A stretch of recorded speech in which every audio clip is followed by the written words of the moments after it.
bad defenders. Yeah, they're all bad defenders. Gil, I need some apologies. I didn't even think this is how you want to start with. Yeah. My Hawks are up 2-1. Minnesota is up 2-1, and Rudy is shining. You don't need no apology for that one. You need an apology for the land. My fault. You know, my fault. I didn't know CJ was still moving like that. Player rep. That's a player rep. Player rep. He getting his reps in on players. You know, low key, when he was with the Blazers and it was Dame time. Dame was so potent at what he did that it kind of overshadowed how potent CJ was too. Right? But if you go back and you look at some of those games and what made them good, it was because both guys did the same thing.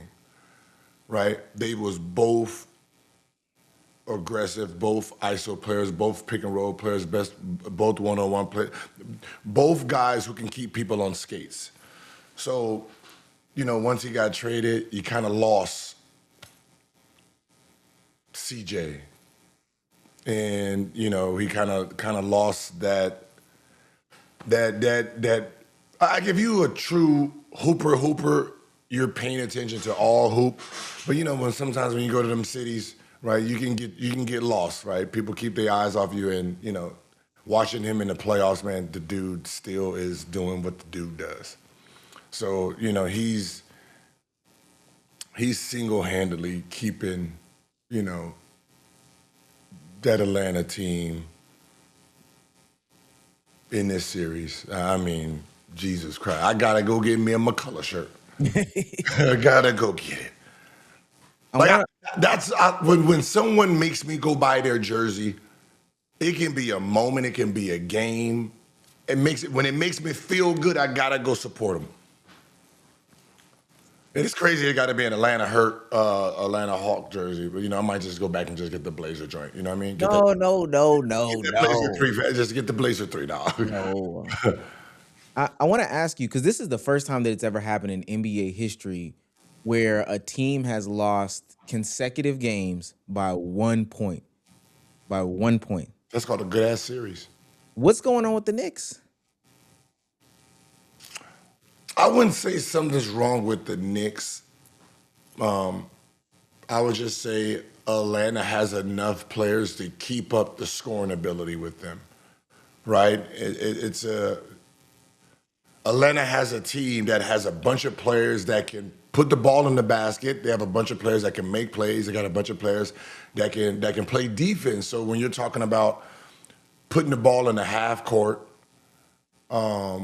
and we can slow this game down, we have guys that you want to slow the pace. We have guys that can do that too. If you want to get up and down, we younger. And in this series, where you're talking about Atlanta versus New York, Ice Tray has set the tone for this series back then. So when it comes to New York and Atlanta, that became a rivalry, and the rivalry automatic puts the game within 5. Now from there, you just got to play this game. And, you know, right now, Knicks need everybody to show up. And like I said, remember I said, if you keep Josh Hart, you contain Mikal, don't let him get no easy buckets. You know, this game could be yours. And they're doing that. You know, it ain't about the Knicks right now, it's about Atlanta. They're playing playoff basketball. Right? You're talking about an NBA where the threes is tripled, but these scores are 106, 108, 107, 108, 109. Like, you know what I mean? Like, whatever has happened during regular season, all that shit's getting shut down in the playoffs. And we're controlling the tempo. And I just think, like, Atlanta's doing a better job by getting everybody involved. And this might be a series that Jalen Brunson has to play decoy a little bit and make sure everybody's eating. That's one of these series where, you know, they're so focused on you might have to get everybody involved. You know, you can't have Mikal, you know, struggling. You know, get him some early shots so he's always in rhythm. Zero. Like Josh Hart's going. The way Josh Hart plays, you don't have to call one play for Josh Hart. He can get you 15, 10 rebounds because the way he plays the ball, he's going to always put himself in position to score. So you got to make sure, like some of your guys out there who's quiet, who's playing team basketball, you got to make sure they stay involved, especially on the offensive end. Over the past two games, Josh Hart and Mikal Bridges have combined for 27 points. Game 3, 10, 15. Game game 2, one had 10, one had 15. Game 3, Josh Hart had 2 points, Mikal had 0. Yeah. Mikal had 0. And then on the opposite side of that, the Hawks are getting good production. Game 2, Kuminga gave him 19 coming up off that bench. And then in game 3, he gave him 21 or something like One, that. yeah. Yeah. Whole team balling. Are you gonna change up your prediction? Yes or no? No, I'm not going to change up the prediction, but what you do have here is you have a team that's, they still got just 2 stars. If Jalen Johnson has a bad game or CJ has a bad game, they will struggle, right? But this is from playoff experience. Not a lot of. I mean, it's young playoff experience. Like when people talking about, hey, Gil, you never. First of all, I only really had 2 playoff series. Chicago, right, and we got swept by Heat, who ended up winning the championship next year, and then LeBron's that first series against LeBron. After that, I got hurt. I wasn't Agent Zero no more. But watching playoffs and scouting report and looking at the reason we got through the Bulls is because I had to be a decoy. I thought me averaging 33 damn points in a regular season against them was the key, and I was going to keep doing me. But in the playoffs, I realized their whole defense was me doing me. So I had to give that rock up, drive and be decoy and find my spots. And when you're Brunson right now, you gotta find your spot. You can get your shot on anybody. That's what makes you good. You can get your buckets on anybody. Some of them can't get their buckets on anybody. They can if the offense was revolved around them, but the offense is revolved around you. Then you're gonna have to get them easier shots. Your sniper can't just have 3 shots. Mikal can't just have 3 shots. This is the play. Can't have 3 shots. Your sniper got to snipe, right? You got to make sure Bridges is getting his shots. Towns, 12 shots from Towns, right? 17 rebounds. Yeah, it's 12, but 12 shots, nah. You got to make sure everybody's eating. Because this is the round that it needs to happen in, even though they're a lower seed. Another round, it might be you, but they throwing all defense at you right now, all defense, right? So if Kuminga's guarding you, Dyson's guarding you, who the hell is guarding the rest of the other players?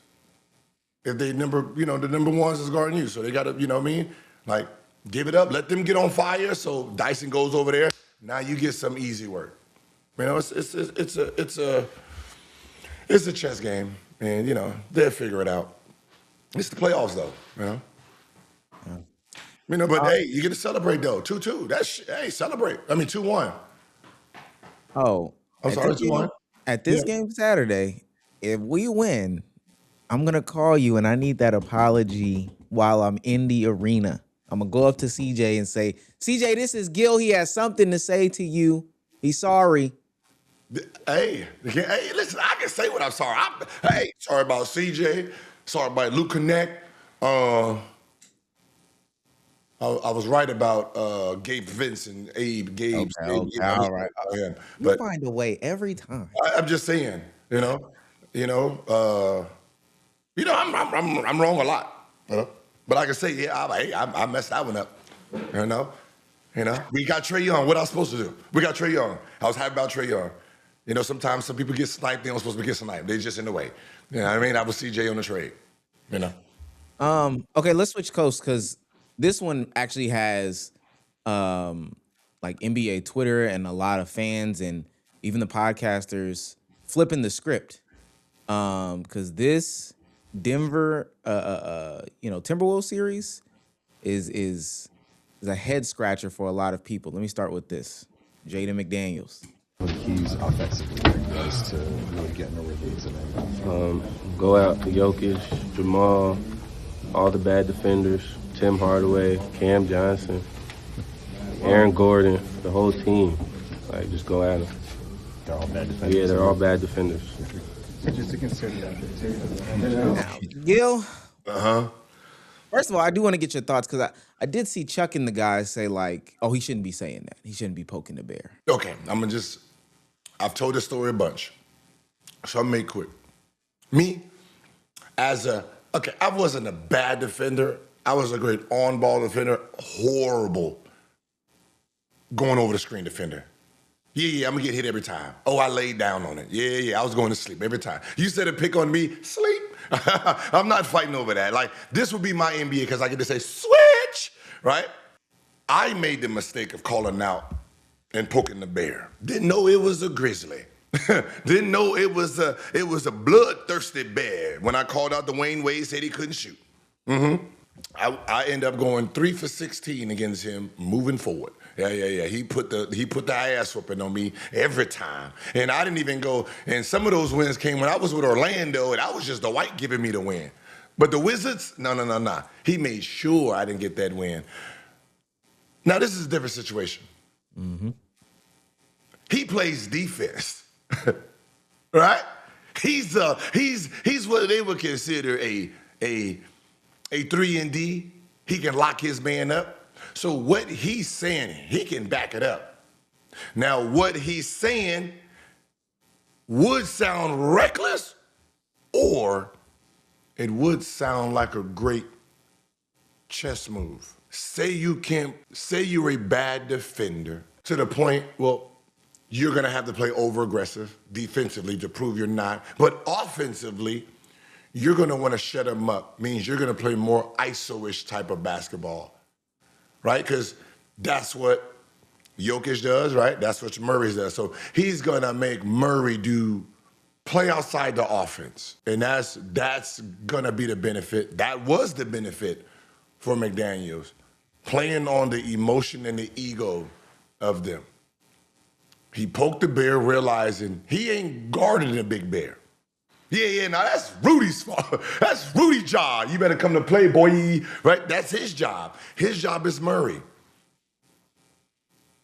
And how'd that look? Well, I'm gonna tell you how it looked because Tell me how it look. While I will say Jokic did have a lot of points on the board, I think a lot of people are noticing that he is looking visibly shooken. 7 for 26. That's 27%. He went 2 for 10. He went 2 for 10 from the 3-point line. He did rack up 11 free throws, hit all 11 of those free throws, 15 boards, only 3 assists and 4 turnovers. So objectively speaking, for a Luka game, I mean not for a Luka game, for a Jokic game, it's not a good game. It's not a No, it's not. It's not.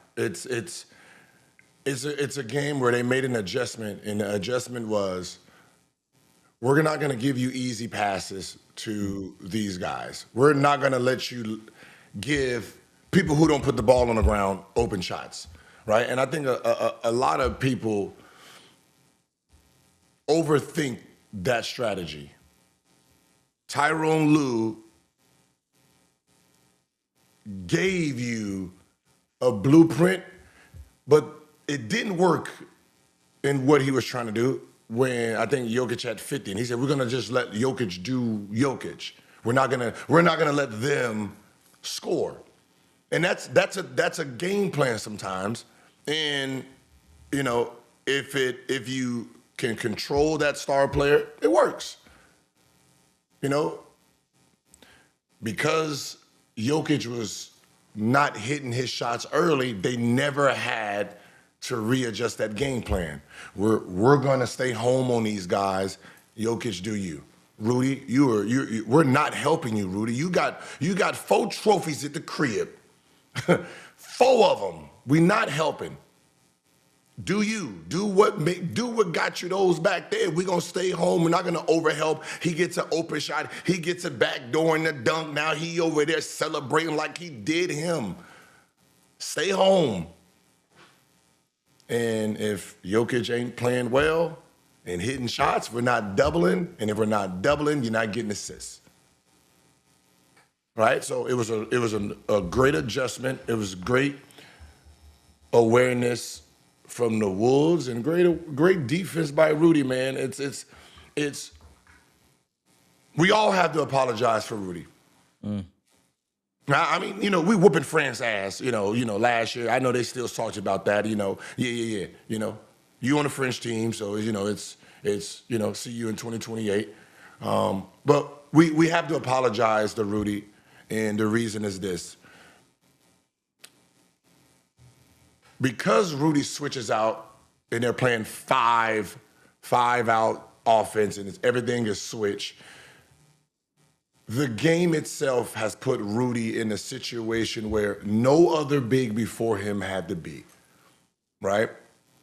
And that was guarding a guard. Shaquille O'Neal didn't have to guard no guard on a switch out there. Tim Duncan didn't have to guard no guard trying to 1-4 flat him. Right?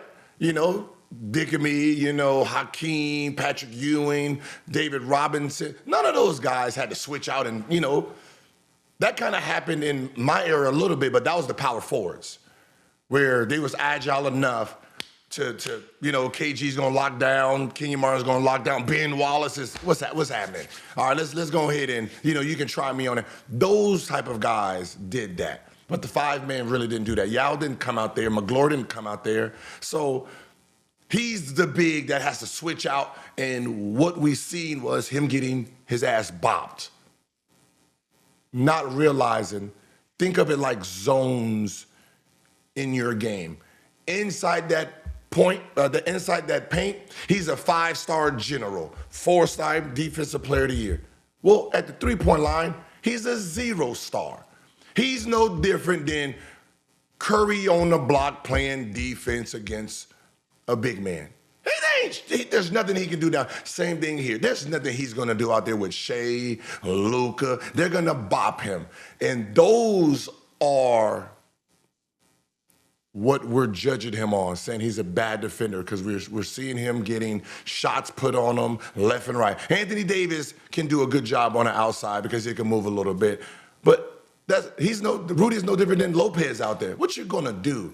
You're not in your realm of greatness. You're a 0-star here. And because he's been put in so many situations, we're like, oh, this man can't play defense. Them trophies ain't shit. Because we're watching him play around the perimeter trying to stop guards. And because he gets played off the floor because they want to switch all 5, the defensive player, 5-star general in the paint ain't there. So you have to give it up to him and you have to give it up to Wolves, not taking the bait of taking him out. So we do have to, give him his flowers and apologize because he is a better defender. You know what? We can't even say that. He's a better defender. No, he is what he is. He's a 4-time defensive player of the year in that paint, and that's where the judgment should be. Yeah. For what it's worth, Jokic has only been held to 2 games. I want to say it's just 2 games, period, not 2 games postseason. But he's been held to 2 games where he shot under 30% from the field, 2 playoff games. Both times it was by Rudy Gobert. Both times he was defended by Rudy Gobert. And you know what's so funny? And if you ask the general public, that matchup, everybody would think Jokic has been busting his ass. Because the game plays him off the court, not Jokic. The game itself plays him off the court.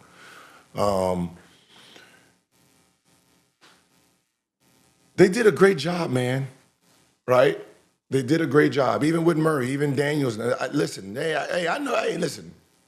Go ahead and keep trying. I'm 6'7", 6'8", with my shoes on, and I'm long, right? I can tell you suck, and I can defend myself, right? The more you want to play ISO basketball to prove me up, to shut me up, you're shutting off your team. You know what I mean? You're gonna take this 5 for 17. Yeah. Gonna keep chucking them threes up.